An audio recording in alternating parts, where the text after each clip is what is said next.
I am not saying that to say that trans women aren't women. I am just saying that those pussies that they got, you know what I mean? I'm not saying it's not pussy, but that's like beyond pussy or impossible pussy. You know what I mean? It tastes like pussy, but that's not quite what it is it? It's not blood, that's beet juice.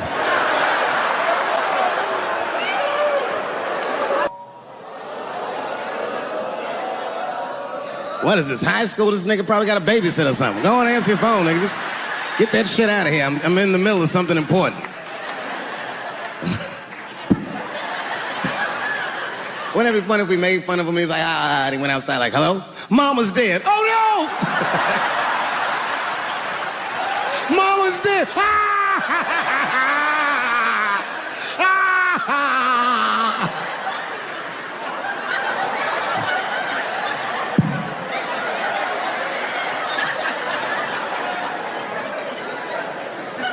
That was a weird timed phone call, wasn't it? It's like his phone is gay. But I can't say the word faggot. And she said, because, David, you are not gay. I said, well, Renee, I'm not a nigger either.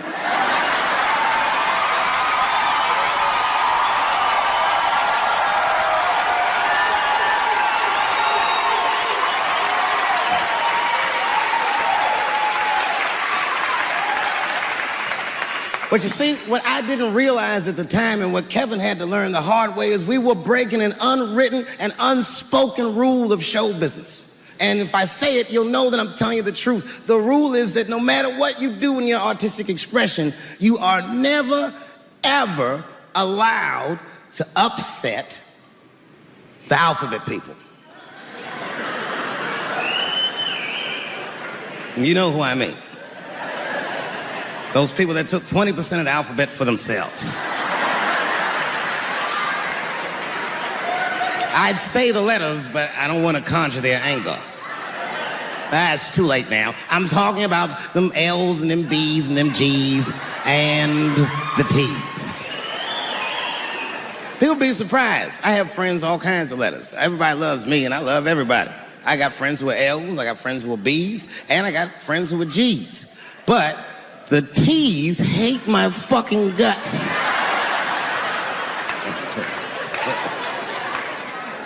And I don't blame them. It's not their fault, it's mine. I can't stop telling jokes about these things. I don't want to write these jokes, but I just can't stop.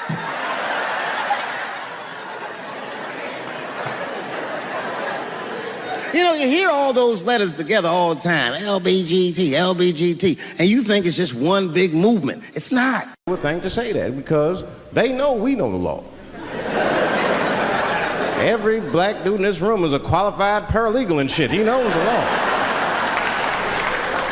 I mean, if one of us even start to do something wrong, an old black man will pop out of nowhere. Nigga, don't do that. That's 5 to 10. Watch out. Well, we know the laws and the penalties. Guy Chip didn't even know he couldn't race. I'm not saying I don't like police. I'm not saying that. I'm saying I'm just scared of them. Nothing wrong with that. Sometimes we want to call them too. Somebody broke into my house once. It's a good time to call them, but I don't. The house is too nice. It ain't a real nice house, but they never believe I lived in it. Oh, he's still here. Oh my God. Open and shut case, Johnson. I saw this once before when I was a rookie. Apparently this nigger broke in and hung up pictures of his family everywhere. Well, let's sprinkle some crack on him and get out of here. Motherfuckers are just taking it too far. I don't know why or how everybody got this goddamn sensitive. You know who hates me the most? The transgender community. Yo, yeah, these motherfuckers. I mean, I didn't realize how bad it was. These motherfuckers, I was really mad about that last Netflix special.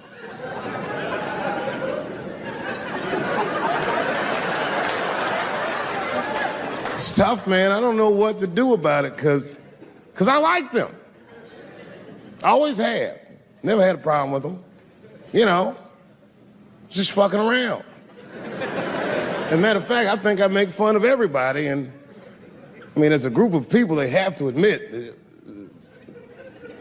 it's kind of fucking hilarious, man. I'm sorry, bro. It's like, I've never seen somebody in such a hilarious predicament not have a sense of humor about it. They're born feeling like there's something other than they're born as, and that's kind of funny, you know? I mean, it's funny if it's not happening to you. It's like that white black bitch that's in the news all the time. Rachel Dolezal. She's a white woman, but then she dressed up like a nigga and shot her way up to the very top of blackness. And I always wanted to meet her just so I could understand. I just wanted to like have dinner with her so I could just look in her eyes and call her a nigger to her face. The fuck is that bitch talking about? I identify black. That is trans talk, lady. Stop biting. Stop biting. There's a big difference between her and a trans. The difference between her and a trans is I believe transgenders. I don't understand them either, but I know they mean what they say. Them niggas cut their dicks off. That's all the proof I need. I've never seen somebody just throw their dick away. Don't need it.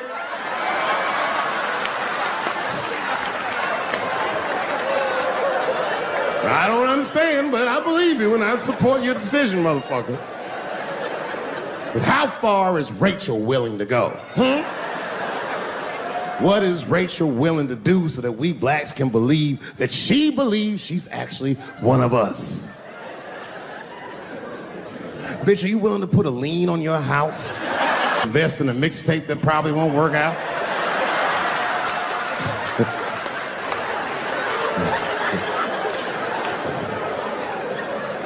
She didn't even change her name. Didn't even change her name. Her name is Rachel. I can't believe in that name.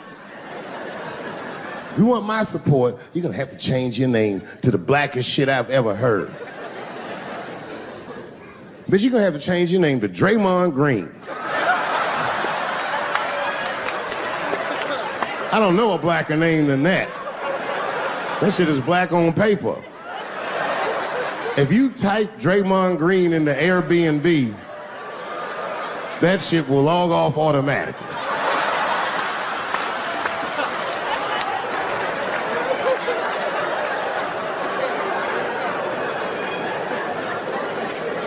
You know, people get mad, bro. People get mad about everything I say. I was doing a show. I was in Portland, Oregon. And I was checked in a hotel under the name Charles Edward Cheese.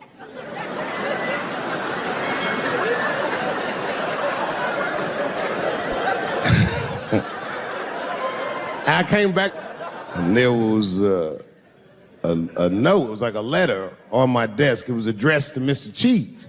So obviously I'm gonna assume that whoever wrote this letter must be an intimate friend of mine. This is not some kind of name that a person would just guess. But then I open the letter and it turns out I don't know this person at all. It's a fan letter. You know, I'm not even used to the idea that I have fans, but I'm grateful for it. And even though I'm grateful for fans, I don't read those letters.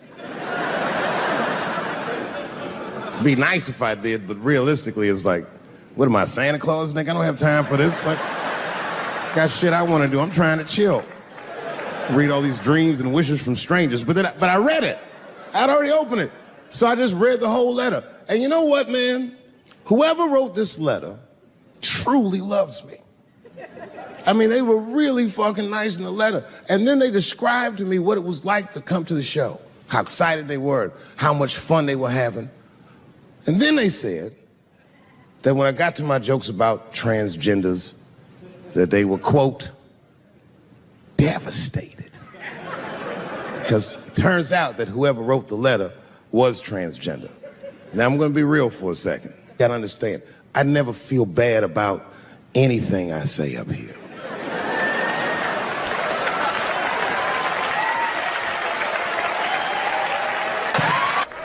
Oh, you know, that's that whole brutality thing. See, that's common knowledge now. There was a time when only minorities really knew about that. I'm not going to say white people didn't believe us, but you were a little skeptical. You were a little skeptical. I mean, I don't blame you. And then Newsweek printed it, he knew it was true. And then the Newsweek, white people were like, oh my God. Honey, did you see this? Apparently the police have been beating up Negroes like hotcakes. It's in the May issue. I mean, really, how could you know, though? How could anyone else know? You know. I mean, maybe you should have seen something a little suspicious. Don't you think it was like a little suspicious? Just a little suspicious?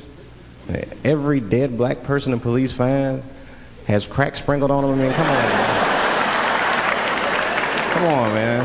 Who gets shot and sprinkles crack on themselves? Nobody would do that. Bam! Oh, oh.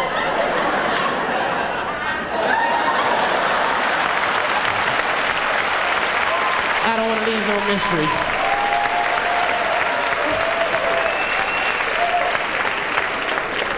But I'm a paranoid guy, you know, that's how I am. I'd be scared to call 911 for anything, even if it's like a fire or anything. Because they tape those phone calls. I see the shows, they tape them, and then they play them on television. That's fucked up. Now, I'll say anything if I'm scared. That shit is private, you know what I mean?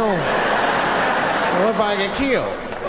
They start playing that 911 tape on the news, I'm dead, I can't explain myself to my buddies and shit. We watching the news. We have Reg Chapman on the scene. Reg, what's going on out there? It always takes a guy on the scene a minute. Hi, Bob. Hi, yes. We just got hold of a copy of Dave Chappelle's Frantic. 911 emergency call. Remember, viewers, some of this language is disturbing.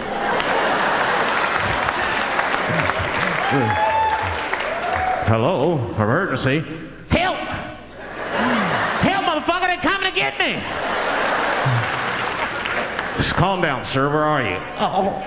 Oh, I shit on myself. I can't stop crying. They play that shit 30, 40 times a day. All my buddies will be at my funeral looking at me. You know, Dave shit on himself right before I saw it on the news.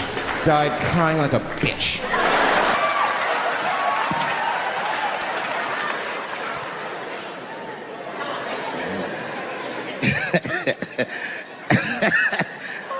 Like I was saying, my guess is the G's are driving that car. That makes sense to me, because there's white men in the G's. And these people are trying to get around discrimination and oppression. And you know how white dudes are. We know these roads. In fact, we built these roads. The rest of you buckle up. We'll get you to where you want to go. So the G's are just driving the car.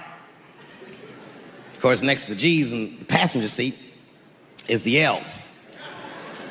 Everybody likes the L's, except for the G's. I don't know what that's about. I just know the G's don't like them that much. And the G's always say like little subliminal digs on them. It's unnecessary shit. It's not mean, but you know what I mean? They just be like, oh, I wouldn't wear that. And the only thing that breaks the tension between the L's and the G's are the B's in the back seat. That's right, there you go.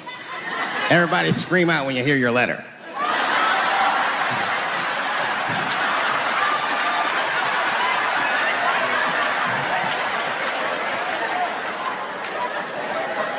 If it's one thing that the L's and the G's agree on, is that the B's are fucking gross.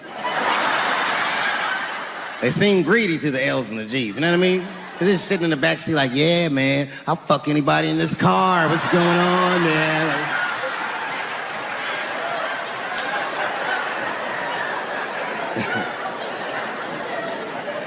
And sitting next to the B's, all the way in the back seat by themselves, looking out the window. That's the T's. Everybody in the car respects the T's, but everyone also resents the T's. It's not the T's' fault, but everyone in the car just feels like the T's are making the trip take longer.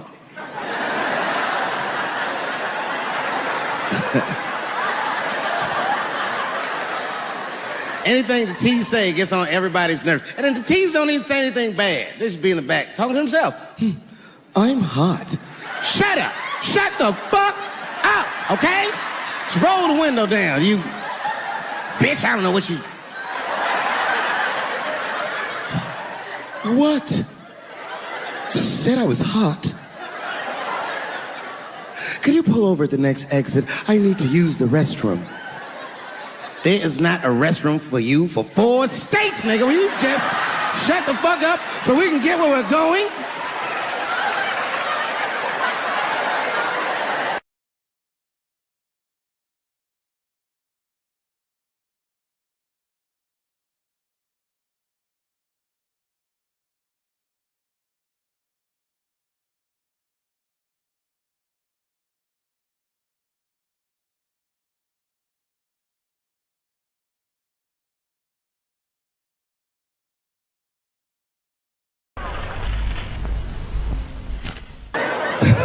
Oh, buddy, I'm in trouble now.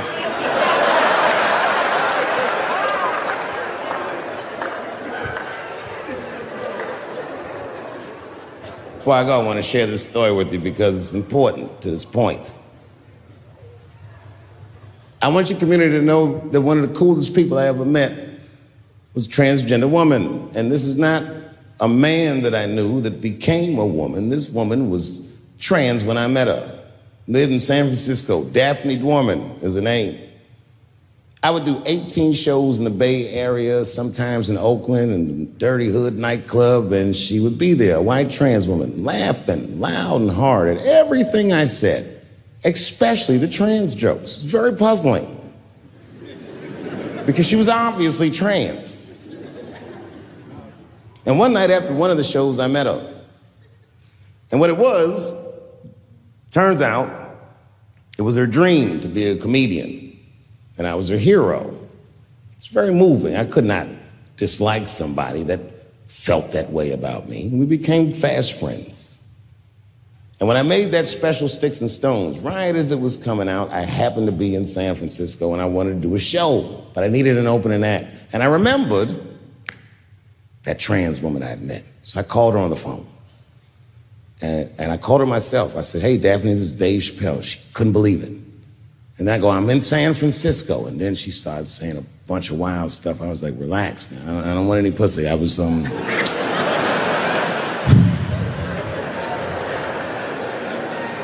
was calling because I'm doing a show and I need an opening act. And I was wondering if you'd open the show. And she was like, fuck yeah. Now, I didn't know this at the time. But this woman had only done stand-up comedy 8 times in her life. This is little to no experience. And now she's about to open a show for what many call the GOAT.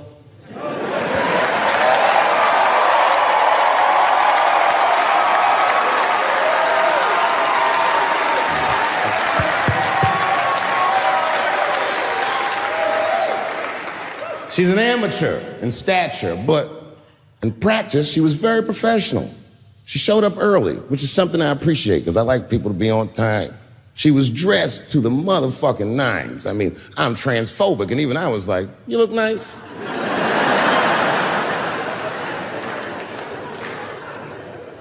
Went up on the stage with all the swag of a professional comedian, grabbed that mic and walked right down the middle and looked at the crowd like a gangster.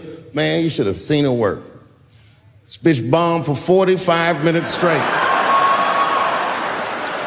And I am not exaggerating, young man. That show was terrible.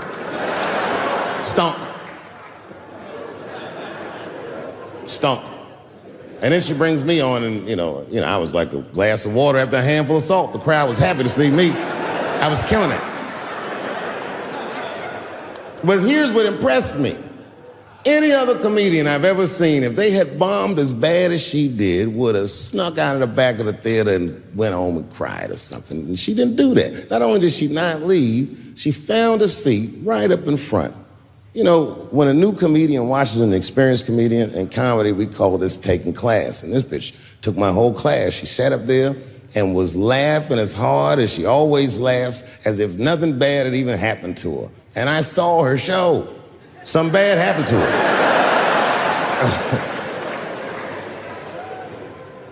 She was drunk. So she starts talking to me while I'm on stage, but the way a person would talk to a television when they were alone. She's talking to me like that. That didn't bother me because I knew her, but the crowd didn't like that shit at all because she sucked. And a guy in the back of the room stood up, and Daphne's hair was dyed blonde at the time, and the guy screamed out, and his energy felt wild as fuck. He said, "Hey, Daphne!" And everybody kind of clamped, like got tense. We didn't know if it was a heckler or an active shooter. And he said,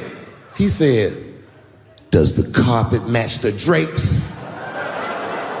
Yeah, it was fucked up. The whole crowd kind of groaned because it was so, like, mean. Everybody groaned, except for Daphne. She kind of laughed, which was weird. And then she didn't even look all the way back. She said, "Sir, I don't have carpets. I have hardwood floors." Just like that. Just like that. And boy, when she said that shit, it blew the roof off the place. Cut through all the tension. With that one joke, she made up for 45 minutes of a stinker of a show. And after that, she could do no wrong. And I kept on rocking. She kept on talking to me. And then the show became something cooler than a show. It became like a conversation between a black man and a white trans woman, and we started getting to the bomber shit. All them questions that you think about that you'd be afraid to ask, I was just asking them, and she was answering them, and her answers were funny as shit. The crowd was falling out of their chairs. And at the end of the show, I go, "Oh, Daphne," I said, "Well, that was fun." I go, "I love you to death, but I have no fucking idea what you're talking about." The whole crowd laughed, except for Daphne. Now she looks at me like I'm not her friend anymore, like I'm something bigger than me, like I'm the whole world and the guy. And she said, "I don't need you to understand me." I said, "What?" She said, "I just need you to believe," just like this. She goes, "that I'm having a human experience." And when she said it, the whole crowd kind of gasped. And I gave it a Fight Club look. I said, "I believe you, bitch." Because she didn't say anything about pronouns. She didn't say anything about me being in trouble. She said, "Just believe I'm a person and I'm going through it." And oh, I believe you because it takes one to know one.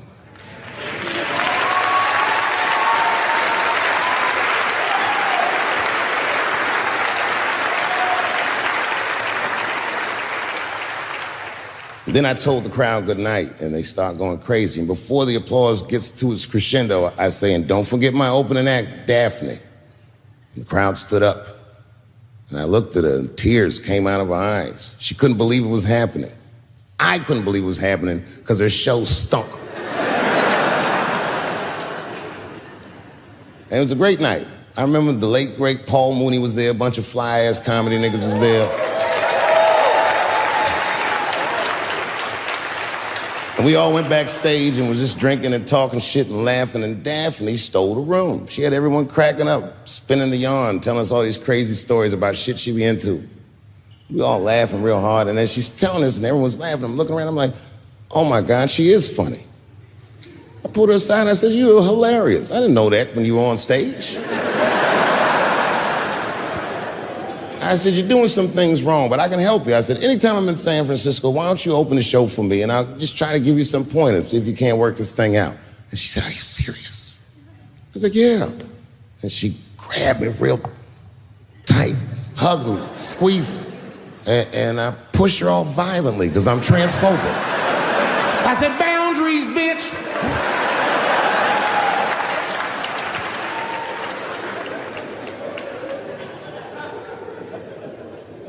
When Sticks and Stones came out, a lot of people in the trans community were furious with me, and apparently they dragged me on Twitter.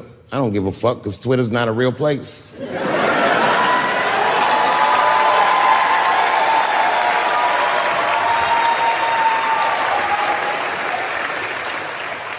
And the hardest thing for a person to do is go against their tribe if they disagree with their tribe. But Daphne did that for me. She wrote a tweet that was very beautiful, and what she said was, it was almost exactly what she said. She said, punching down on someone requires you to think less of them. And I know him, and he doesn't. He doesn't punch up, he doesn't punch down, he punches lines, and he's a master at his craft. That's what she said.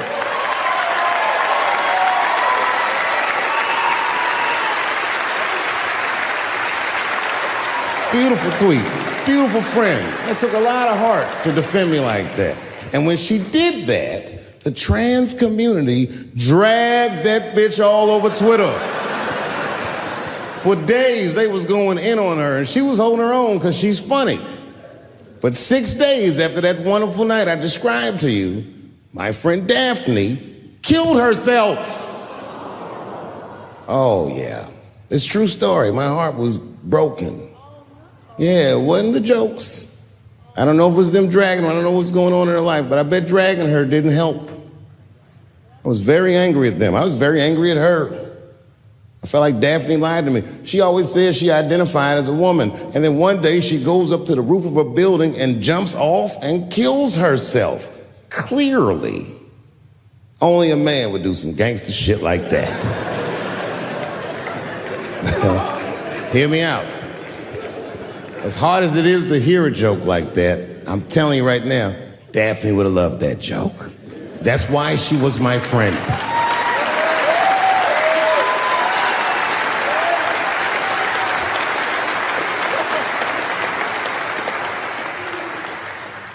I was reading her obituary, and I found out she was survived by a daughter.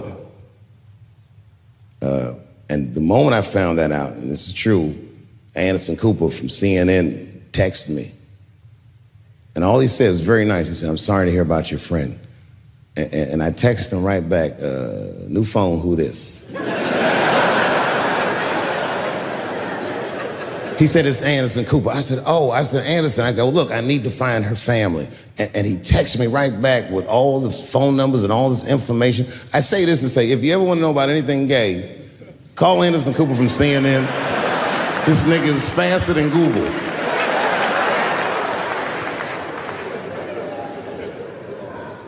And what I did is I got in touch with her family and I started a trust fund for her daughter, because I know that's all she ever really cared about.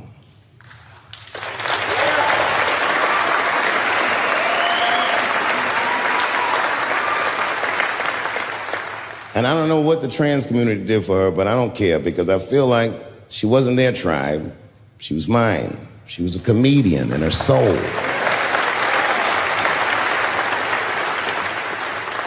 Her daughter is very young, but I hope to be alive when she turns 21, because I'm going to give her this money myself.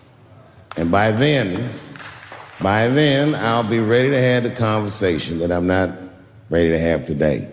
But I'll tell that little girl, young lady, I knew your father. And he was a wonderful woman.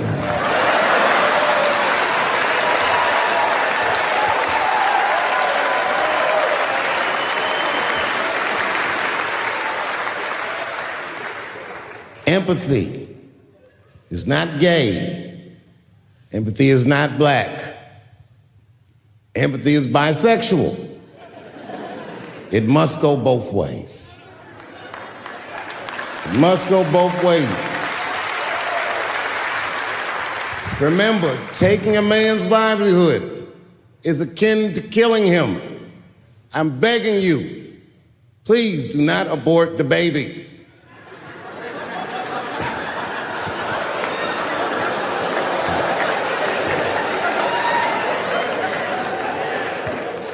Kevin Hart dreamt his entire life of hosting the Oscars, and when he finally got the job, they just took it. It's not fair. It didn't kill him. Kevin's a strong guy. But I'm sure it broke old Clifford's heart. It's over. LBGTQ, LMNOP, QIZ, it is over. I am not telling another joke about you until we are both sure that we are laughing together. I'm telling you, this is done. I'm done talking about it. All I ask from your community, with all humility, will you please stop punching down on my people? Thank you very much, and good night. Yo, Taylor, I'm really happy for you. I'm gonna let you finish. But Controversy Radio. I had one of the best videos of all time. One of the best videos of all time. Hi guys, thank you so much for joining us for this video. I'm your girl Salisha from Controversy Radio. Unfortunately though, Jesse couldn't make it for this video, so... I'm right here. Pipe down over there. Anyway guys, back to the video. If you liked it, please be sure to like and subscribe. And if you're one of those who didn't like it so much, well, you should like it and subscribe anyway, because there'll be a lot more for you not to like. Thanks for watching. Peace. I'm having an artistic dilemma. I have two poems. One poem is older, and one poem I just wrote backstage. Which one would you like to hear? Wait! How many for the old one? How many for the new one?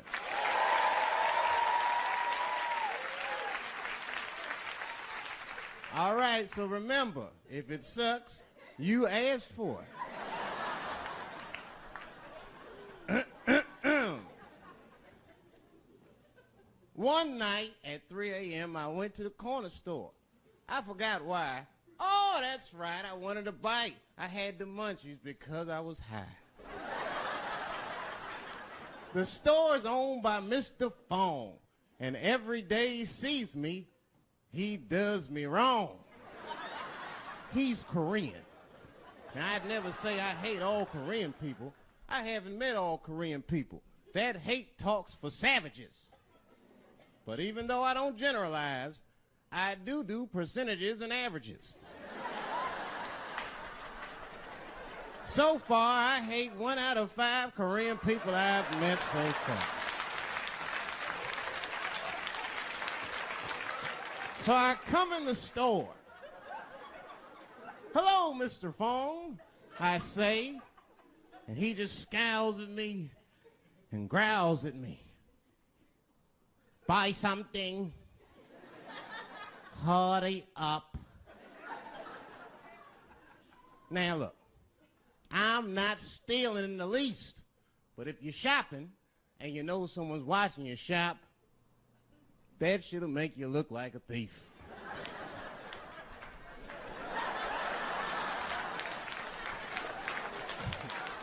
Mr. Fong said, hey, I've been watching you since you came in the door. Buy something now or get out of my store. Now I couldn't take it anymore. Hey, I said, raising my hand, get your fingers out of my face, Chinaman.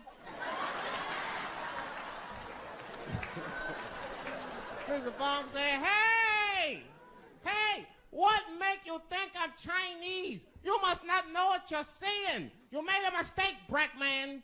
Mr. Fong is Korean. Now, I was wrong. I said, Mr. Fong, I'm sorry to offend by mistaking your race. But you gotta admit, if it was a Chinese look-alike contest, your ass would place. You're a dead ringer for a Chinese.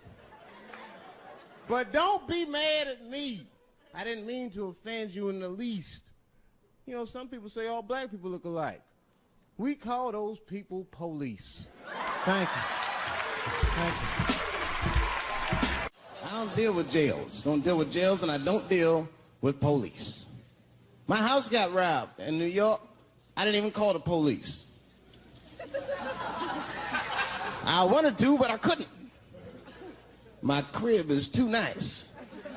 It's not that it's too nice, but it's too nice for me.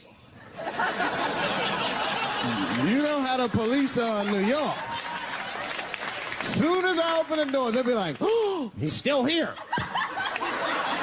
Open and shut case, Johnson. Apparently, this black guy broke in and hung up pictures of his family everywhere. Never seen anything like it. Don't deal with them, man. I had to bail a friend of mine out of jail one time. You know, that was horrible. I was scared. I had to walk right into the belly of the beast. I tried to look as non-threatening as possible. Hi. I'm here to bail out my buddy. Oh, okay. Well, while you're here, you do fit a description. If you'll walk this way, we can process you. How they always get us. It's fitting those damn descriptions.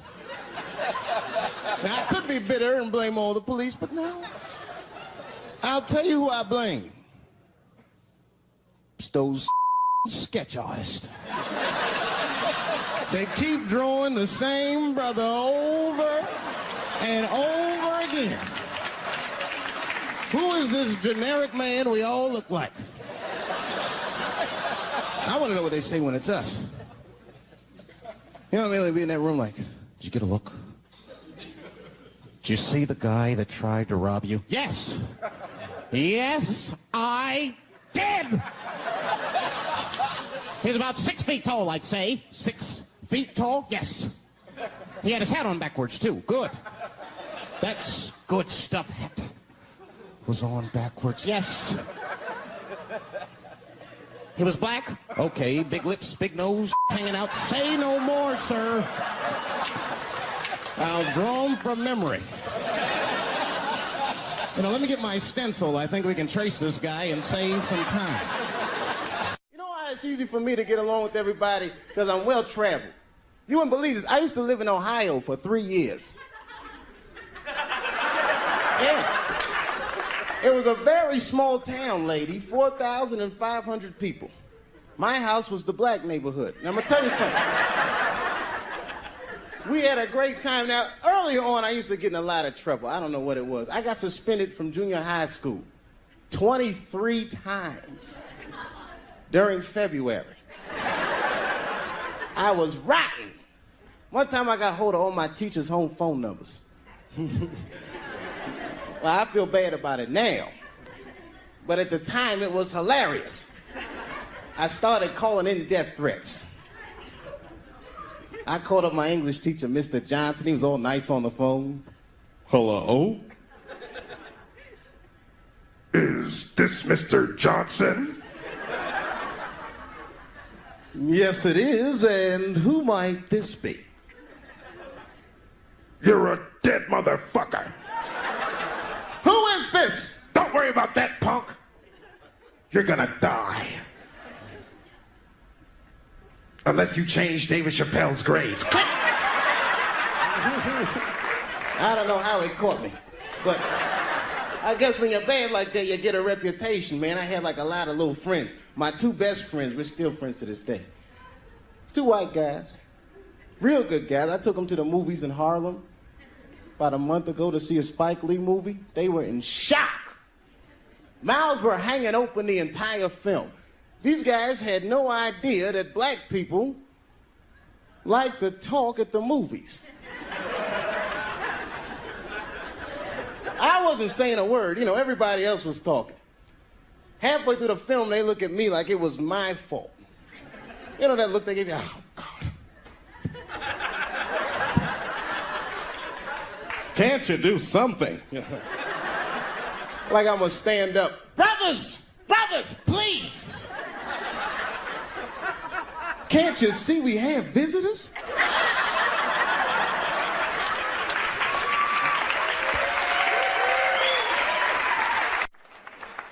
I'm serious. One time racism saved my life, man. I was on a plane.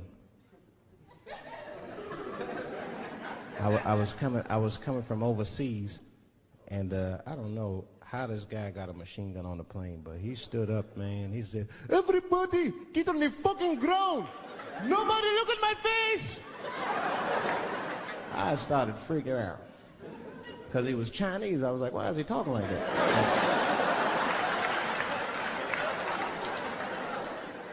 He was screaming and crying. I was the only brother on the plane. Well, I thought I was the only brother. I looked over, there was one other black dude. He was from Nigeria. I looked over at him, he was looking right in my face, man. He didn't say two words to me, he just looked at me, he was like...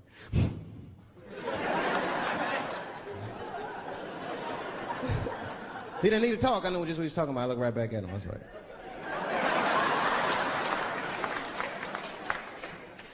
Some white dudes on the front of the plane seen us, they were like, "Oh my God.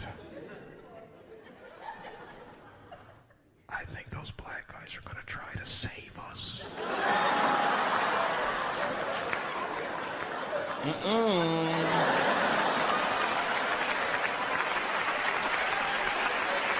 We were just communicating that we understood the situation.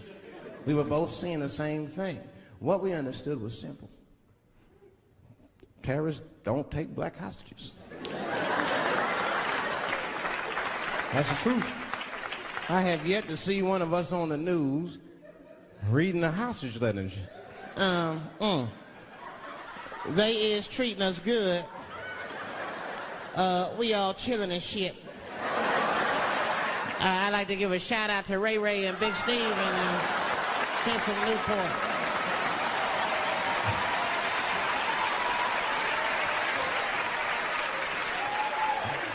You're not gonna see it.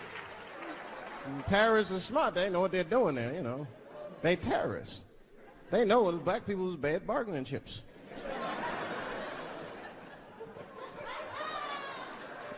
They called the White House. "Hello? We have got 5 black... Hello?"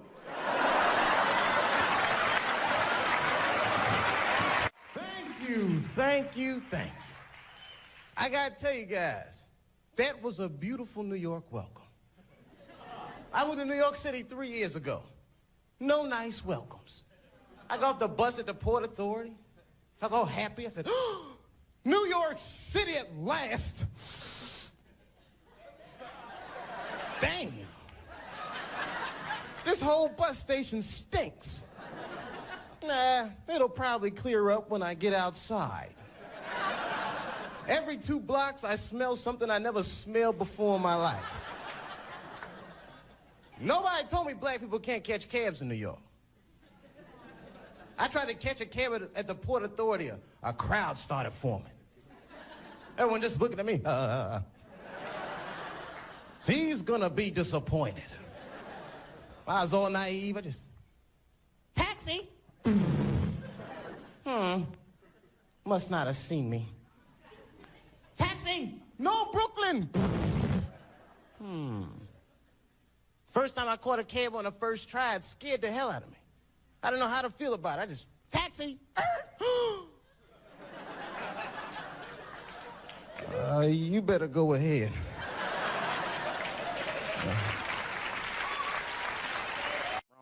People only see the surface. They see the division in our foods.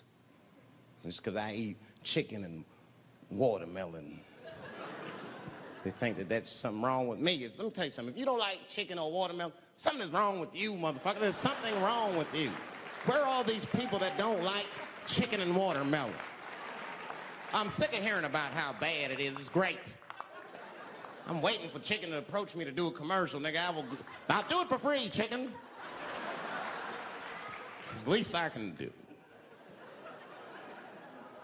They make fun of Latin people for eating, what y'all eat? Beans, rice, corn. Listen, that's not a reason to hate a motherfucker, all right? It's funny, but it's not a reason to hate. The only reason these things are even an issue is because nobody knows what white people eat. You've been very good at keeping that shit a secret amongst yourselves. I study white people. You don't know that. I'm writing a paper on you. Not even for school, nigga, just to do it, just to get, I'm just doing this independent research. I'm spending my money, that's why I'm working so hard. I follow you around grocery stores. They freak out. I just try to peek in the cart. They always say, get away from my cart, nigga. What are you looking at? Chicken and giblets are over there. You must be lost. These are vegetables.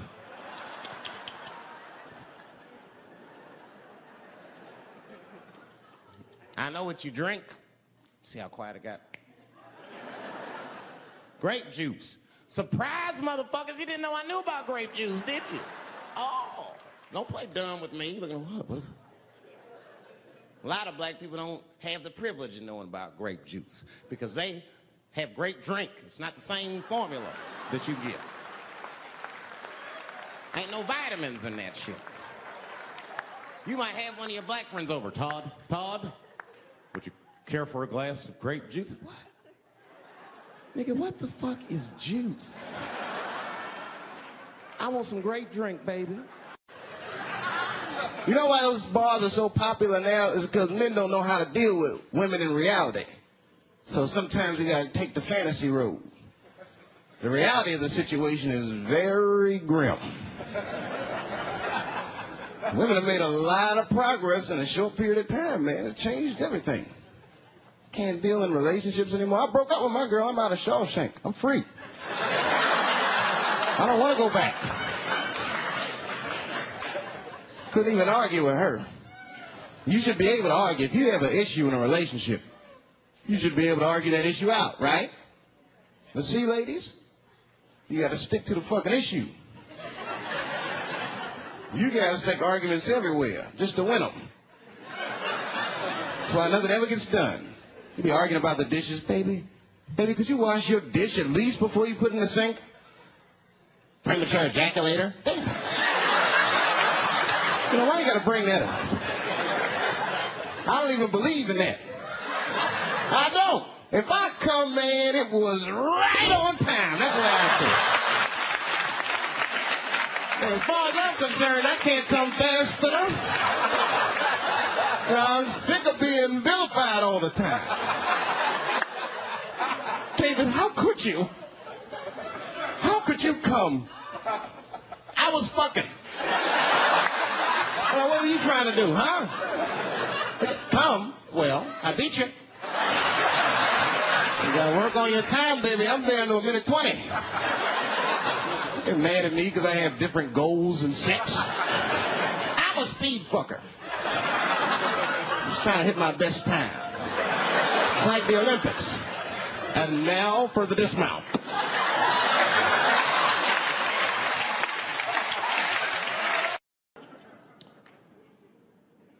The second time I met O.J. Simpson.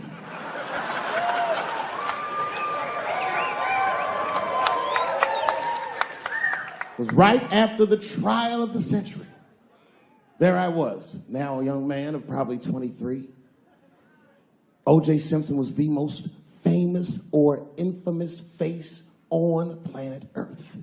I was in a restaurant in Beverly Hills with my agents. I wasn't alone in the restaurant, but I was alone. I was the only black person in the restaurant.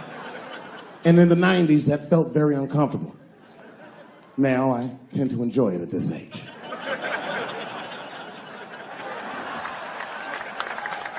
I was having dinner with my agents, celebrating a deal that they told me was lucrative, but I later learned fucking sucked. And suddenly, a group of women walked by. Every race was in that group.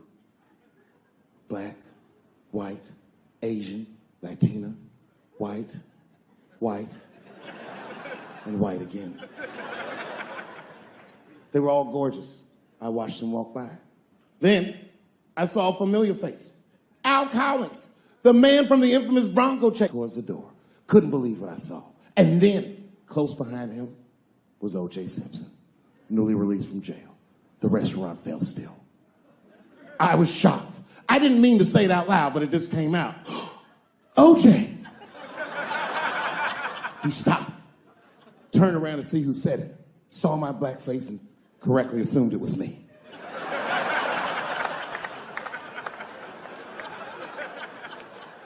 I was sitting in the corner of the booth. He leaned over all the white people I was having dinner with and shook my hand. How are you, young man? He looked in my eyes, and I could see in his eyes that he didn't remember meeting me the first time. And then he walked away. And I looked back at my agents, and all of them had nothing short of disgust on their faces. And the only one with the courage to voice their disgust was a woman named Sharon, who used to represent me. How could you, she said. How could you shake hands with that murderer? I said, Sharon, with all due respect, that murderer ran for over 11,000 yards.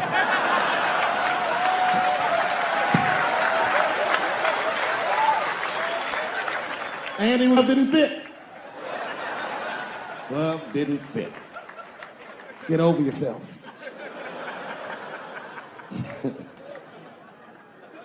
Some people can't do that. Some people just can't get over themselves. Gay people have a hard time doing that recently. Here we go. Here comes the deep water. No, recently I've noticed that. I noticed it with that Manny Pacquiao controversy. Yeah, no, it was now in the gay community's defense, Manny Pacquiao said some outlandish shit about gay people. Very, very not nice things that I won't repeat, but there was biblical verses and some analogies to animals. Wasn't a good look. Nike took his shoes immediately, which I thought was a little harsh. A little harsh. You know what I mean? Because he's just because he's Asian. You know what I mean? Fuck, you gonna take shoes off Asian dude to appease a gay dude? You know what I mean? No, you don't know what I mean. But Asian people kind of know what I mean. No? No Asians in the front? No? No, this is what I mean. Okay, look. Okay, you're an Asian dude. No, I say this with no disrespect. But we're all Americans, right? And we can agree that America has a huge body count all over the world, but nowhere more than Asia. Literally, if you look at history, recently, we have bombed the masculinity out of an entire continent. We dropped 2 atomic bombs on fucking Japan, and they've been drawing Hello Kitty and shit ever since. There's a lot of lady boys in the wake of our bombs. And I know these things because my wife is Asian. She's Filipino. All right, well, okay, so that explains it. Now you know why you see me at all those Filipino events. I'm not there picking up pussy, I'm dropping some off.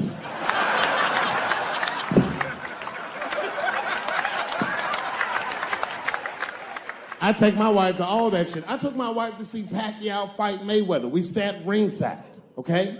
That was a quiet car ride home. That's what that was. But if you know what's popping in the Philippines, you know that they got a whole generation of kids in the Philippines growing up without their mothers.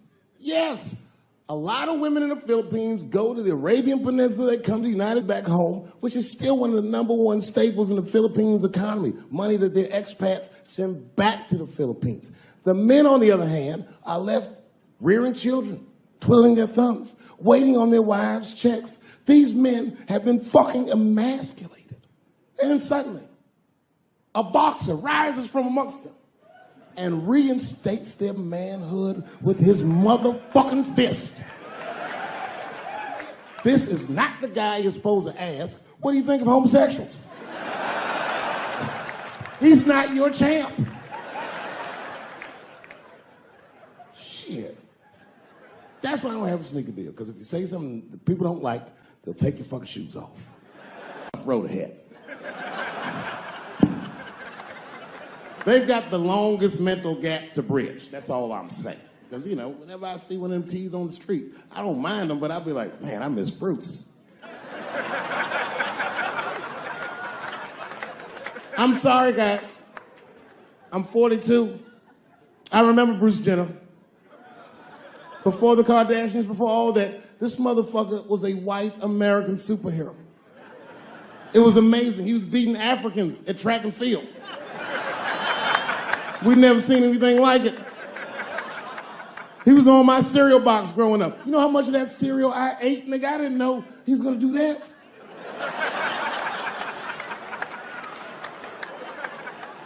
I knew before you guys knew.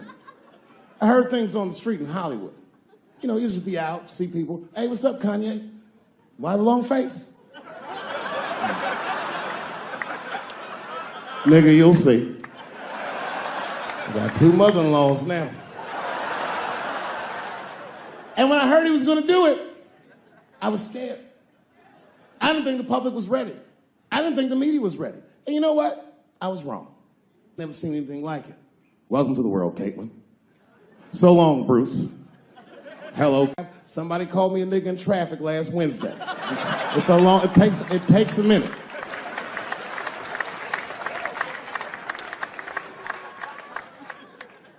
My wife's friend, Stuart, told me that. My wife has a lot of gay friends. Stuart's their leader.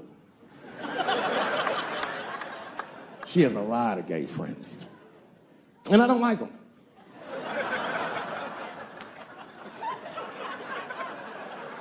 Not because they're gay, I'm just judging them on the merits of their character. They're just not nice dudes. They're fucking rude house guests. They're sitting on my couch, giggling with my wife, eating my motherfucking macaroons. And I come in, they act like the party's over. Hey, Stuart, what's going on? This guy talks to me the way a cat would speak if a cat could talk. Hi, David.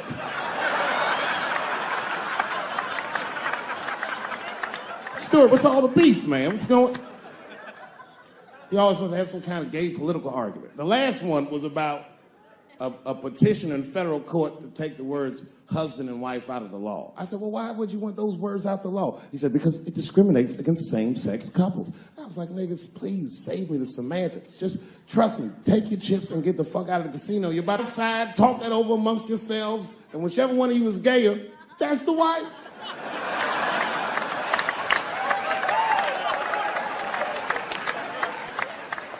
No, Stuart didn't like that. Stuart educates me about this movement, you know what I mean? I didn't even know shit about it. He told me it's called LBGTQ.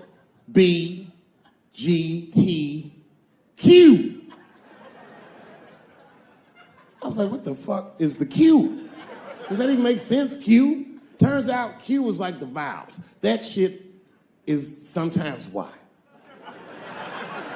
It's for gay dudes that don't really know they're gay. You know what I mean? Like prison fags who are like, well, I'm not gay, nigga. I'm just sucking these dicks to pass the time. I'm not G, I'm Q. Ugh.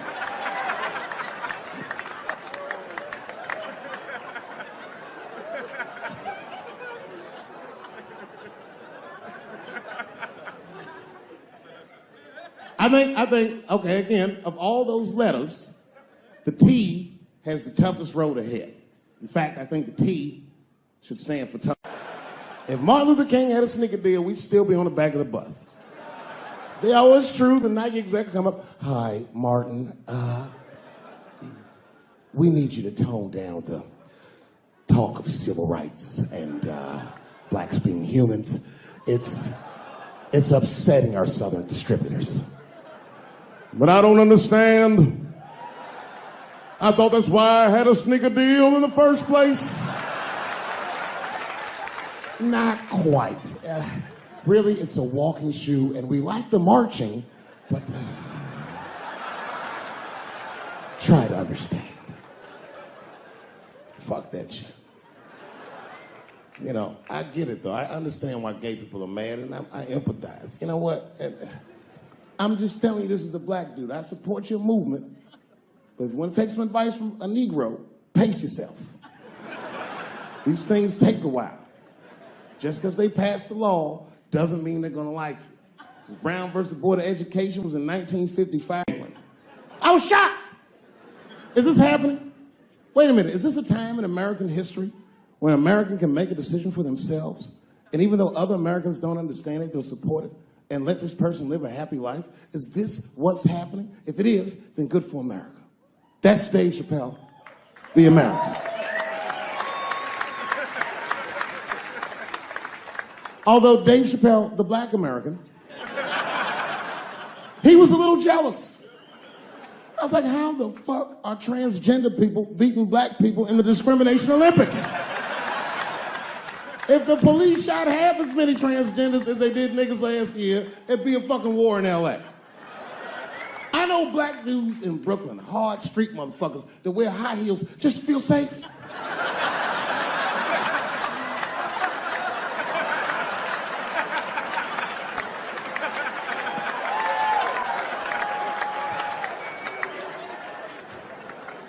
Transgenders are gangsters. I used to do business with a transgender in Hollywood. Man, everybody would be scared of her in the boardroom. She walk in there, newly minted woman, high heels, purse. Yeah.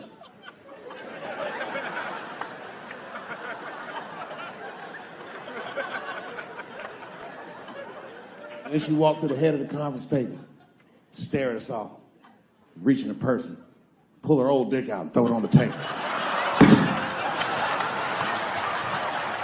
Let's talk business, gentlemen. Ah!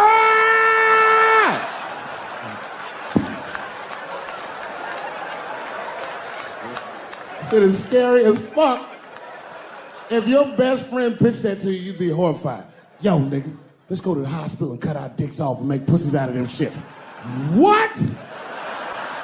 Can't we just get matching jackets or tattoos or something?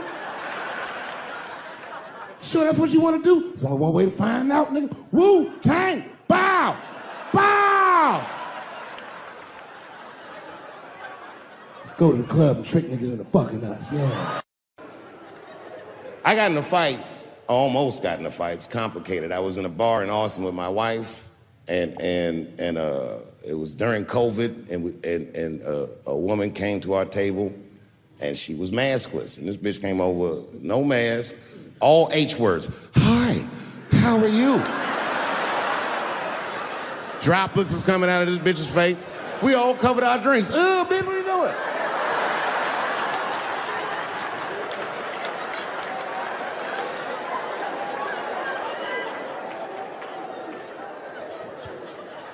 Now, I looked over at the table that she came from, and I peeped game. The men at the table were filming me. This happens when you're famous. People will come over and try to rattle your cage and get you to say something stupid or dumb so that their buddies can film it and they get a video of you embarrassing yourself. And clearly, I said, this is what's happening. And these dumb motherfuckers thought that it was my first rodeo.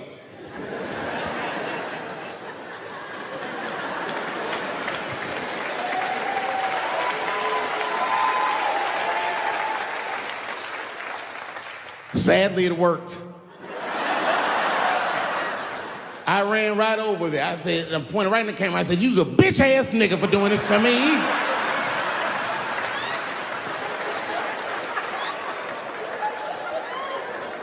And the dude was shocked that I said it. He said, oh. And when he did like this, I seen all his fingernails was painted, and I realized, like, uh-oh.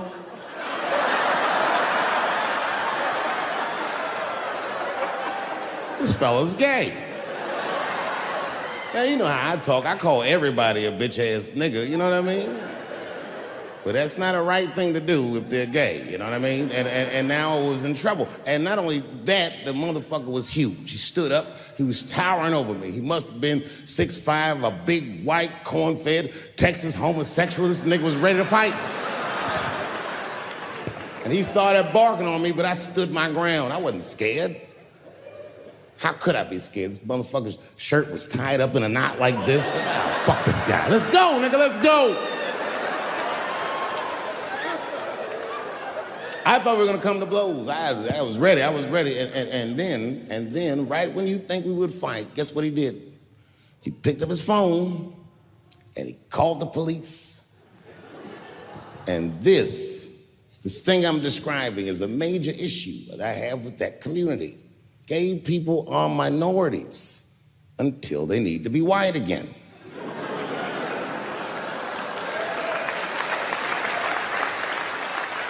I'm being very brutally honest so we can solve this problem. I'm telling you right now, a black gay person would have never done that to me. Because a black gay person knows when the police shows up, they're not gonna care who called them. They don't show up like, which one of you niggers is Clifford? We're all Clifford.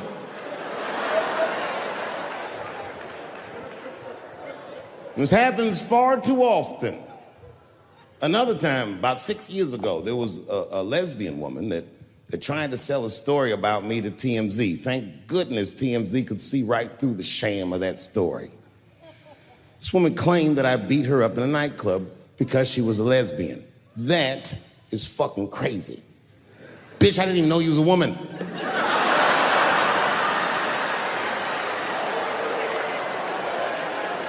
Thank God TMZ didn't believe that. Because I did beat the shit out of her, I'm not gonna lie. It was her fault, I had no choice. I came in the club minding my own business, and a woman came up to me, she goes, oh my God, Dave Chappelle. And I was just being reciprocally nice. Hey, miss, how are you? Blah, blah, blah. Benign talk, nothing to it. And all of a sudden, this lesbian fellow stepped between us.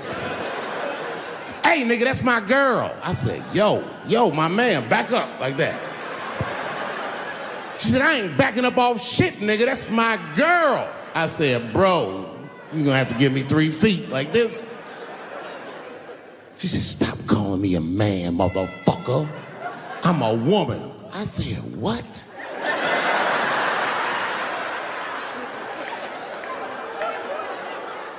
And then I looked deep in this nigga's cheekbones.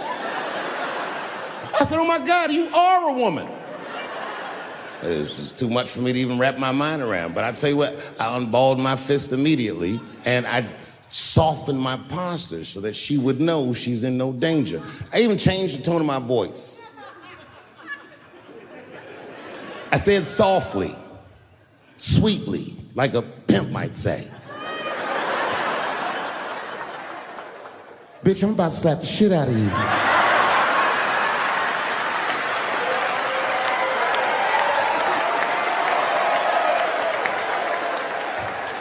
I should have done it. Oh, I wish I didn't say that. She dropped that foot back. Boop. She was in a perfect southpaw stance. Her shoulders were angled correctly. Her head movement was good. I said, oh no! This bitch boxes for real. She threw a wild hook at me and I saw it coming from yesterday, so I slipped it like this. I had no choice. I had to go to work. I let that jab go. You should have seen me go, nigga. I tenderized them titties like chicken cutlets.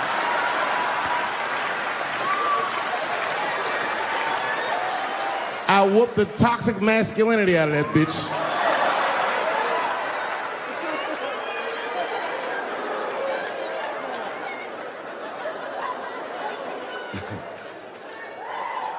That's why I don't go out no more.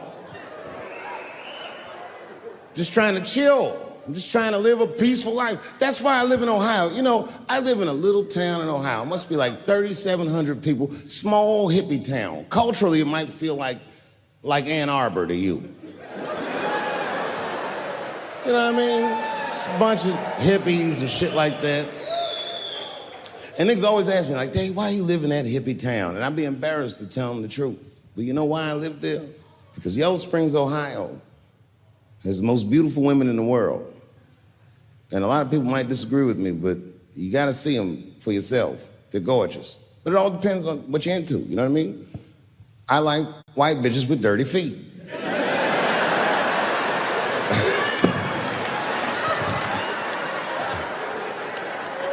If I had a strip club in Yellow Springs, I would call that shit strippies. All naked hippies all the time. And I'd only hire girls with long titties and long vagina hair that looks like they slept on it. And I would keep a pile of dirt right next to the stage. I come back, bitch, get your feet in that dirt and get up there and give those people what they came to see. Chalk up, bitch.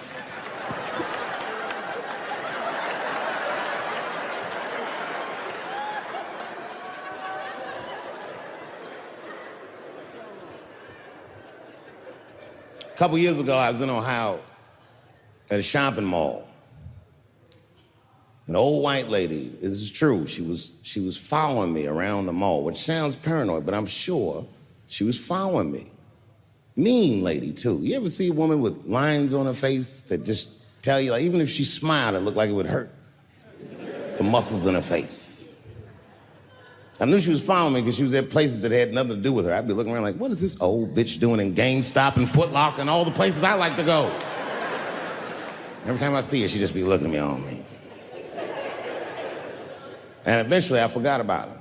So then after I'm shopping, I go all the way to the back of the parking lot. I'm parked all the way in the back.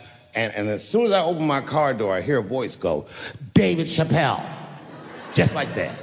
I didn't even have to look. I knew it was her. And I looked back, and sure enough, there she was, that face. To be honest with you, she probably wasn't even that old. She's probably around my age. But she was a white woman. This bitch looked terrible.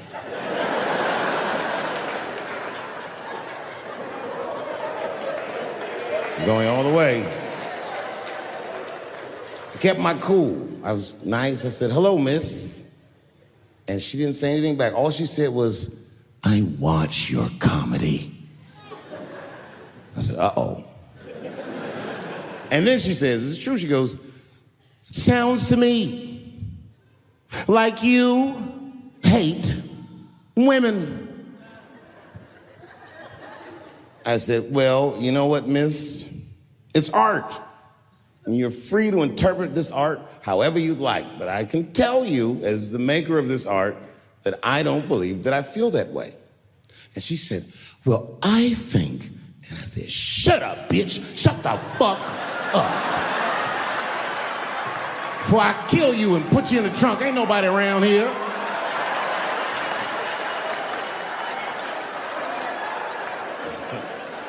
I'm just kidding, I didn't say that. I felt that way, but that's not what I said. I was more clever than that. You know what I said? And this is exactly what I said. I said, miss, before you finish that statement, let me ask you a question. Where'd you see me? Did you buy a ticket to a concert I did? I doubt that. Or maybe you watched one of my specials on Netflix. Or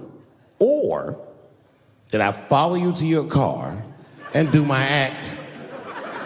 She said, what? I said, keep it in the comment section, bitch. This is real life. Ta-ta.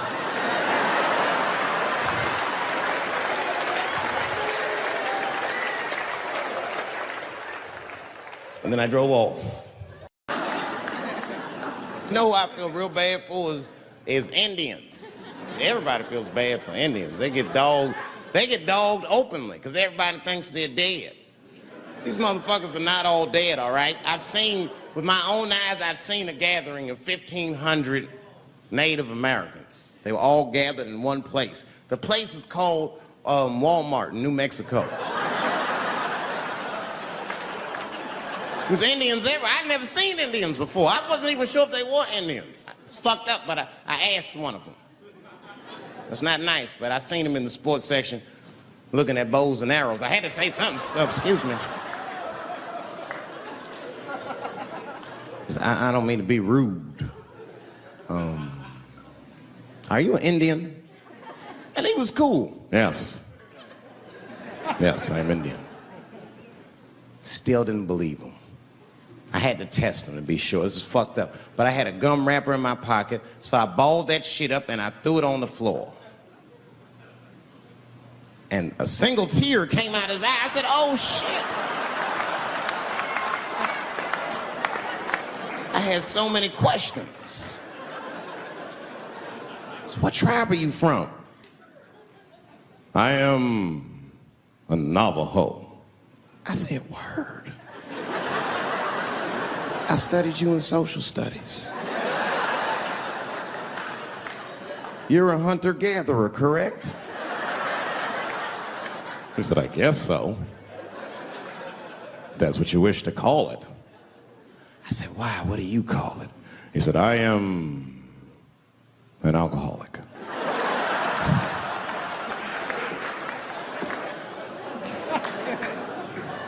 I said, well, what's your name, dog? He said, please. Dog is my cousin. That was a good guess. My name is Running Coyote. What is your name, friend? And that shit caught me off guard. I mean, I didn't want to say my name was Dave to a motherfucker named Running Coyote. This don't feel good enough. He just put me on the spot. I said, huh? My name, what?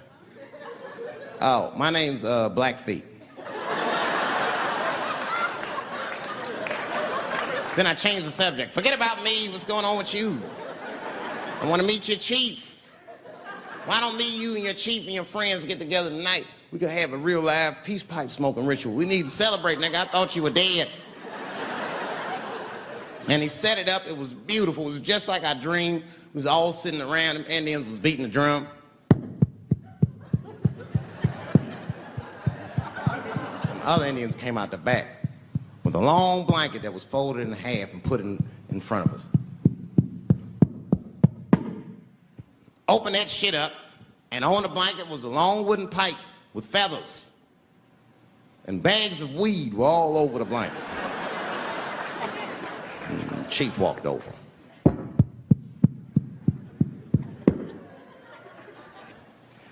The big ones are 50. The little ones are 25. And these are 10.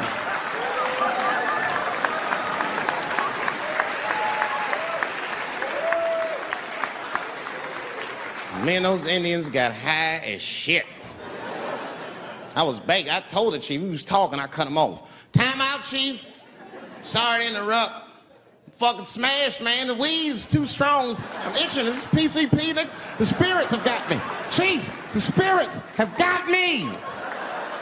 And the chief threw some water in my face. Calm down, blackface. Splash.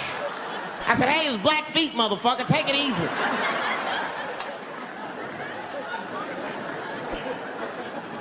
Blackfeet, you're welcome to stay amongst me and my tribe for the night until the spirits leave you. And they gave me my own teepee to sleep in, which sounds nice. I personally felt like it was a little fucked up, you know, because they all had houses, man. It's like, why can't I sleep with y'all in the house and watch TV? Nigga, I can't be on this grass all night.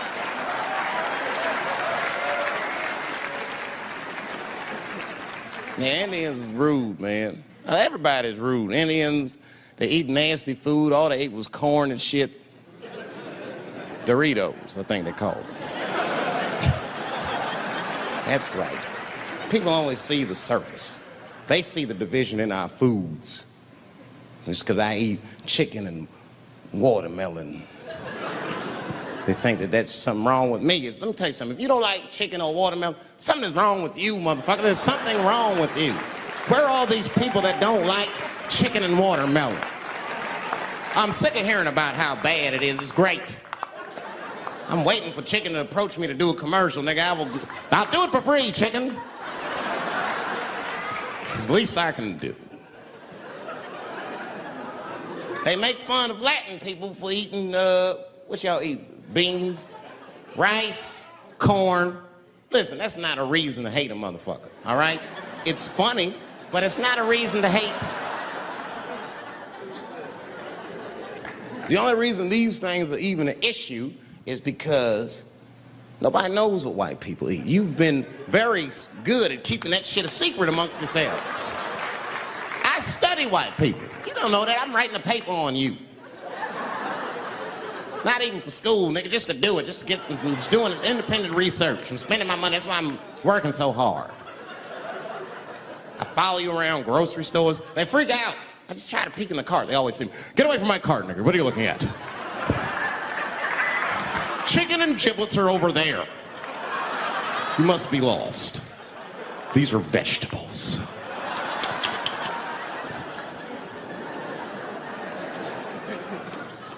I know what you drink. See how quiet I got? Grape juice. Surprise, motherfuckers, you didn't know I knew about grape juice, did you? Oh, don't play dumb with me. Look at what is it? A lot of black people don't have the privilege of knowing about grape juice because they have grape drink. It's not the same formula that you get. Ain't no vitamins in that shit. You might have one of your black friends over. Todd, would you care for a glass of grape juice? What? Nigga, what the fuck is juice? I want some grape drink, baby.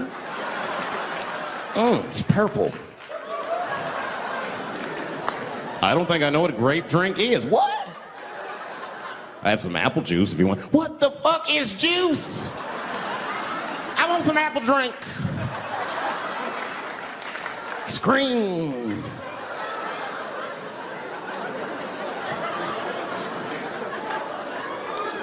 Remember that commercial for Sunny Delight when all the kids run in from outside playing and they all run to the fridge? All right, I got some purple stuff, some Sunny D. As soon as you say Sunny D, all the kids go, yeah! Watch the black kid in the back. If you ever see that commercial again, look at that black kid. He'd be like, I want that purple stuff. That's drink, nigga. That is drink. They want drink. I want all them vitamins, nigga. I want drink. Sugar, water, purple. That's the ingredient. Sugar, water, and of course, purple. It's too fucking much. I got a lot of things to talk about tonight. First of all, I've stopped smoking weed. With black people, you didn't let me finish, motherfuckers. God damn. I'm sorry, black people, to break the news so publicly, but I can't smoke with you anymore. Every time I smoke weed with my black friends, all you talk about is your trials and tribulations. I'm sick of that shit. I got my own problems. Nigga, that's a waste of weed. I'm smoking weed to run away from my problems, not take on yours. From now on, I smoke weed exclusively with white people. Calm down, motherfuckers. You win by default. You got good weed conversation. All white people talk about when they get high is other times that they got high.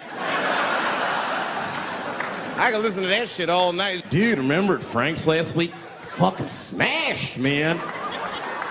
And catalogs everything they drink. 2 shots of Jaeger, tequila, 4 bong hits, man. Beer, cheeseburger. That shit is great. Only bad part is you cannot pass out around white people. Every time white dudes pass out around each other, they always do some borderline gay shit when the guy's asleep. Frank fell asleep, so he like stuck a carrot in his ass and put shaving cream on his balls. Like, why, motherfucker? Why would you do that to a friend of yours? He trusted you enough to sleep around you. You gonna put a carrot in his ass? Is that nice? I tell you right now, if I put a carrot in a black dude's ass, a nigga will kill you when he wakes up for some shit like that. That is an automatic death sentence on the street. It's a rap for you. I'm gonna kill that motherfucker. I thought y'all was friends, baby. What happened? I fell asleep at his house, right? We was drinking, and I fell asleep at his house, and while I was sleeping, right? I'm just gonna kill that motherfucker, all right? That's all you need to know. And fuck carrots. Tough time for the blacks.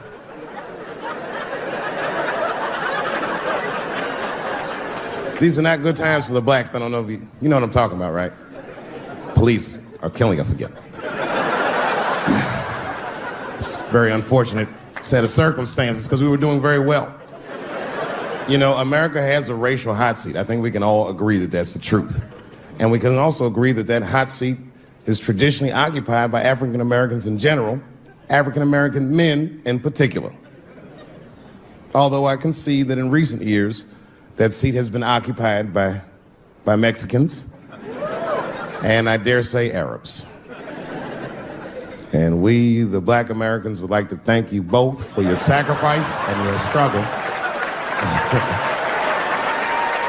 We needed a break. We needed a goddamn break.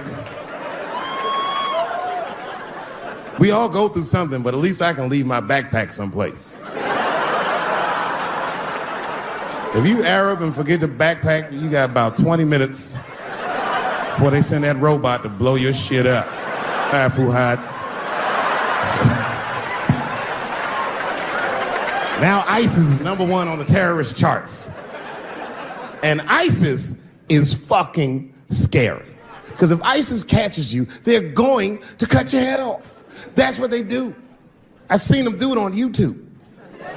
It was fucking awful. He looked right in the camera and say, Obama, I am back. I saw that shit. I said, oh my God. Don't like.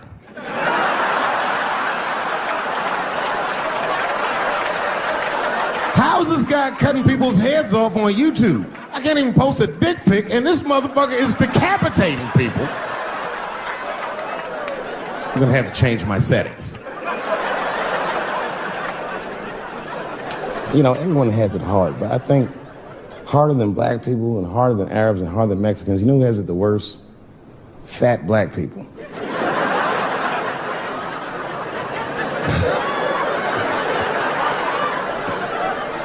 It's hard for white people to understand, but that's what I'm saying is very true.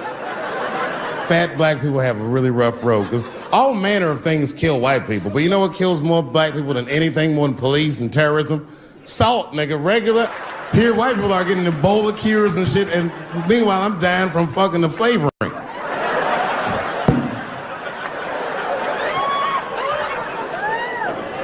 Look, honestly, I'll stop talking about it. Let me say this, though. Let me just say this. Can we all just say that we've seen it coming? Were you surprised? It's like when that guy threw that banana at me. Do you think I was surprised? Hell no. I've been in show business 30 years. I was expecting this banana. I knew one of these nights, it's like somebody gonna throw a banana at me one of these nights, niggas. Because that's how it starts, with the name calling. Like that Paula Deen. Remember Paula Deen got fired from the Food Network? If you know anything about show business, it is really hard to get fired from the fucking Food Network. And they dropped that bitch like a hot potato. All because she called somebody an N-word 30 years before she had a show. I don't know who she said it to, but whoever it was just looking at her like, I'm gonna get you for this bitch. That shit came back 30 years later like a Bill Cosby rape and sunk a battleship.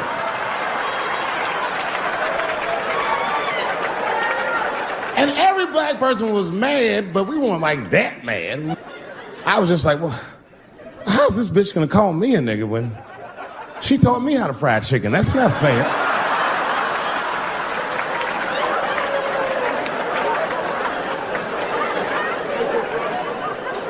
I think Donald Sterling shit was more serious. Remember Donald Sterling? He used to own the Clippers, and then he got caught on a secretly recorded tape saying some very unsavory things about African Americans. And there's a lesson in that for all of us. The lesson is, if you are old and white and racist in this great country, whatever you do, don't tell your black girlfriend about that shit, because that's who made the tape. She recorded all that shit, and the tape was terrible. He was like, stop bringing these black guys to my games. First, we're all confused, like, well, how the fuck are you gonna have a game without us? But it turned out that the black guy he was speaking of was none other than Magic Johnson, the billionaire. Unbelievable. Never even mentioned the fact that he had AIDS, which is... This guy must be really racist if AIDS is the footnote. Well, you gotta be careful, baby. He got the old Ebola.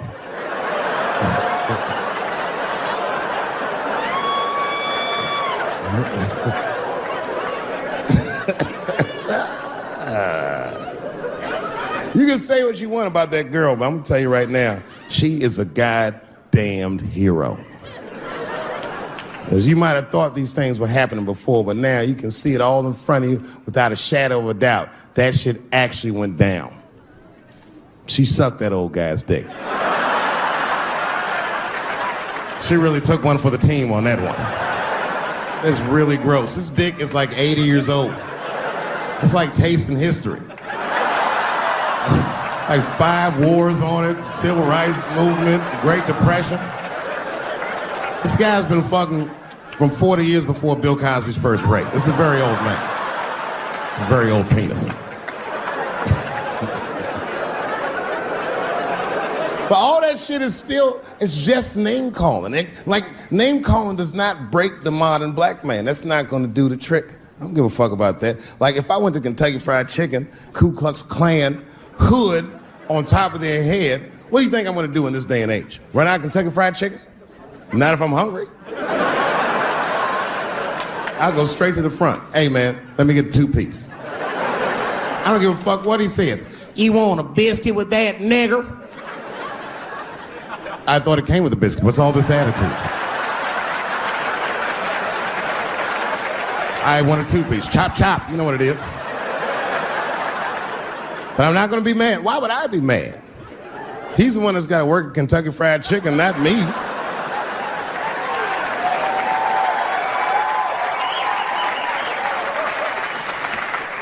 Well, how about this? What if I lived in Austin and I had a white girlfriend? It's possible in Austin. As a matter of fact, some people say it's necessary, but that's not the point. And me and my white girlfriend at home one night and we're just doing what lovers do. Maybe she's butt naked and she's down on one knee giving me a hand job. I love a good hand job. And she's really jerking me off. You know, getting her obliques nice and tight. I got a huge dick, so she's like, And I'm like, wow, this really feels wonderful. I think I'm gonna come. Nigger. I know, that's a tough one. But what do you think I'm gonna do? Hey!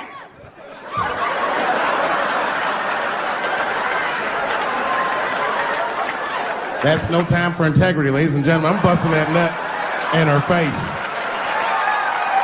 I'll sort through the ethics later. But I'm what they call a man of his word. If I say I'm coming, I'm coming. I don't give a fuck what happens. God forbid somebody could shoot me. If I say I'm coming, it's still that.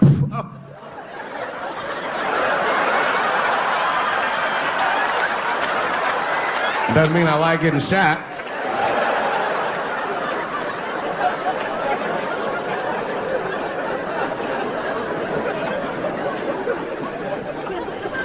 Boy. Yeah, tough time for the blacks. I'm not gonna say nothing about the police. I'll leave that for Chris Rock. A lesbian woman that tried to sell a story about me to TMZ. Thank goodness TMZ could see right through the sham of that story. This woman claimed that I beat her up in a nightclub because she was a lesbian. That is fucking crazy. Bitch, I didn't even know you was a woman.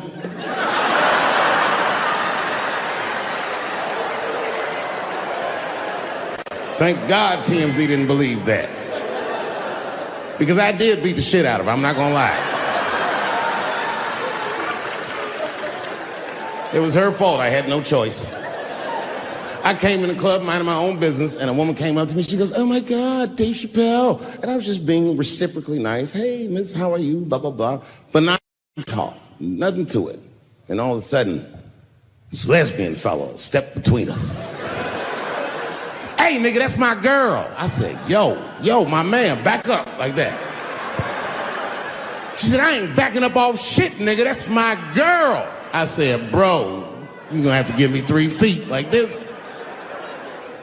She said, stop calling me a man, motherfucker. I'm a woman. I said, what?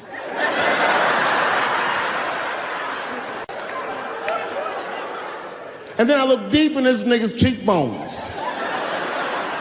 I said, oh my God, you are a woman. It was just too much for me to even wrap my mind around. But I tell you what, I unballed my fist immediately and I softened my posture so that she would know she's in no danger. I even changed the tone of my voice. I said softly, sweetly, like a pimp might say. Bitch, I'm about to slap the shit out of you.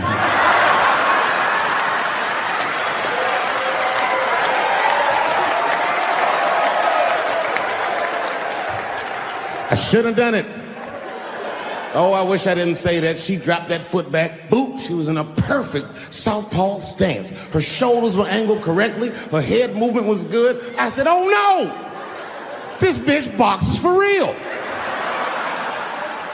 She threw a wild hook at me and I saw it coming from yesterday, so I slipped it like this. I had no choice. I had to go to work. I let that jab go. You should have seen me go, nigga. I tenderized them titties like chicken cutlets.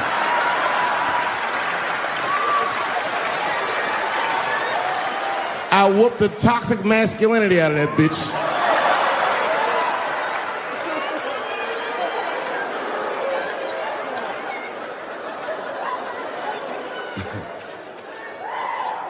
That's why I don't go out no more.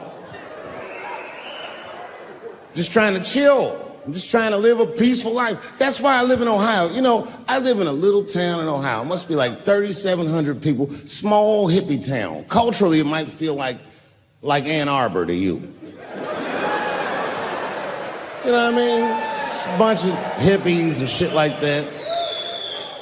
And niggas always ask me, like, Dave, why you live in that hippie town? And I'd be embarrassed to tell them the truth. But you know why I live there? Because Yellow Springs, Ohio has the most beautiful women in the world. And a lot of people might disagree with me, but you gotta see them for yourself. They're gorgeous. But it all depends on what you're into, you know what I mean? I like white bitches with dirty feet.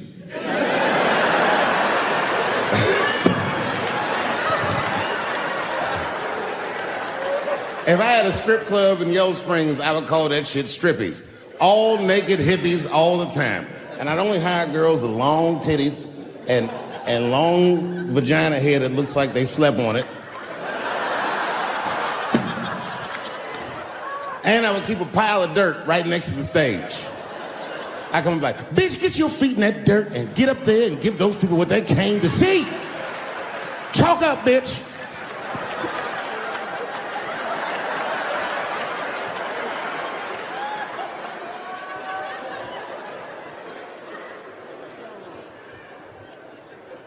A couple years ago, I was in Ohio at a shopping mall. An old white lady, this is true, she was following me around the mall, which sounds paranoid, but I'm sure she was following me.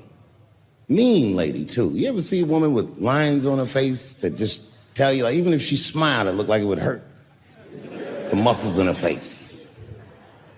I knew she was following me because she was at places that had nothing to do with her. I'd be looking around like, what is this old bitch doing in GameStop and Foot Locker and all the places I like to go?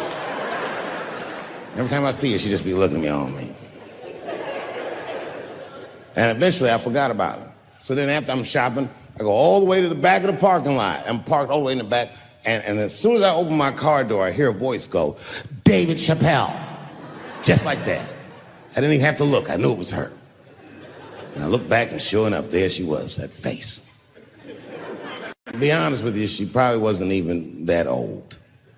She's probably around my age. But she was a white woman. This bitch looked terrible.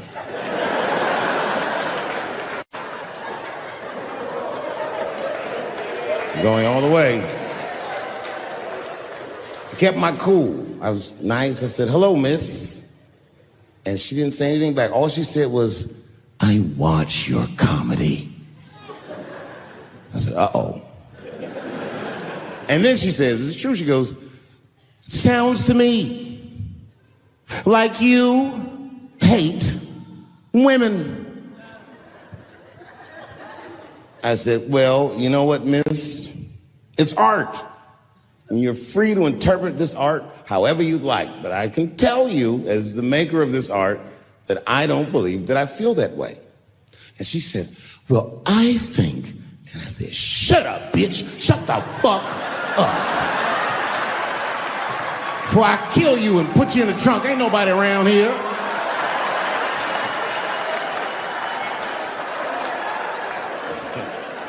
I'm just kidding, I didn't say that. I felt that way, but that's not what I said. I was more clever than that. You know what I said? And this is exactly what I said. I said, miss, before you finish that statement, let me ask you a question. Where'd you see me? Did you buy a ticket to a concert I did? I doubt that. Or maybe you watched one of my specials on Netflix. Or did I follow you to your car and do my act? She said, what? I said, keep it in the comment section, bitch. This is real life. Ta-ta.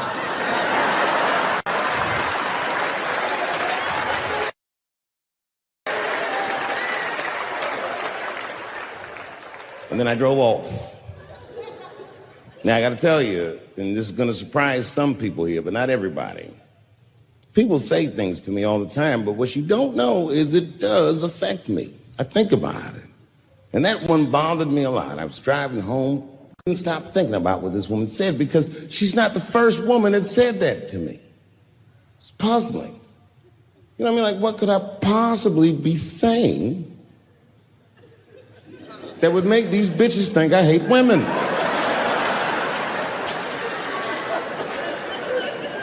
Couldn't figure it out.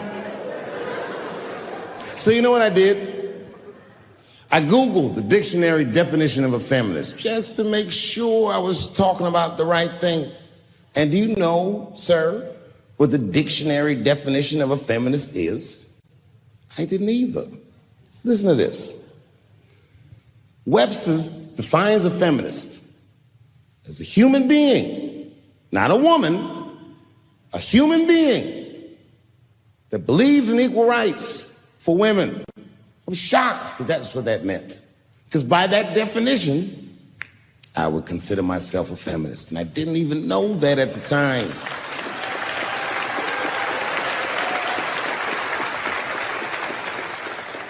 All these years, I thought it meant frumpy dyke.